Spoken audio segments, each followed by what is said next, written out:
I don't know many words in Swedish. In fact, I only know one word, and that's the word Wallraff. W-A-L-L-R-A-F-F. Wallraff. The reason that this word exists in Swedish, it's a verb, and to Wallraff means to expose from the inside wrongdoing. In West Germany, Gunther Wallraff, one of my heroes, forged his trade certificates. He even went to the extent of having plastic surgery because of the death threats that he'd received. And then he got himself employed at the Ham nuclear reactor. He didn't have a clue what to do once he got inside. He learnt on the job, as it were, copying what other people were doing. But he kept a detailed diary. And in 1986, Wallraff blew the lid of what was happening in Ham, the number of critical incidents and accidents they'd had, which they never made public. So Wallraff did it for them. And in 1986, just at the time when Chernobyl went up and its radioactive cloud flooded across the whole of Europe, Ham tried to hide their own accident under that radioactive cloud. And Wallraff exposed them.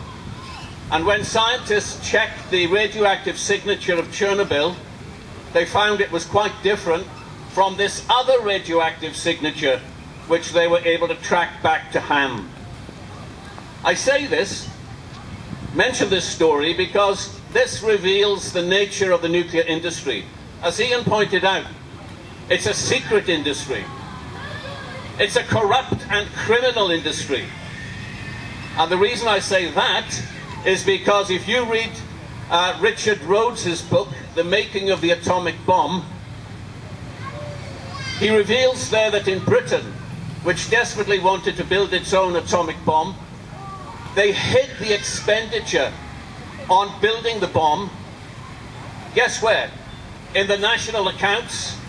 It was the expenditure, and this is millions and millions of pounds, they tucked it away under the restoration of ancient monuments. Can you believe that? Winston Churchill, the rest of them, they did not want to make this secret. They didn't want to make it public. And that's how they tried to disguise the expenditure. At the time Ham had its radioactive accident, I was in the Ukraine, near to Chernobyl, in the Pripyat marsh area. And I remember very clearly that in Switzerland, for example, when the radioactive cloud reached Switzerland, they put a skull and crossbones on the cartons of milk in Switzerland. I remember in my country, Wales, that hundreds and hundreds of children became ill because their parents had given them too much iodine, because they knew that the emissions from Chernobyl, radioactive iodine, makes a beeline for your thyroid. And so chemists ran out of iodine tablets. Welsh seaweed had a heyday. They couldn't get enough of it. But what was happening is that parents were unwittingly poisoning their own children by overdosing them on iodine to try and stop the take-up of radioactive iodine.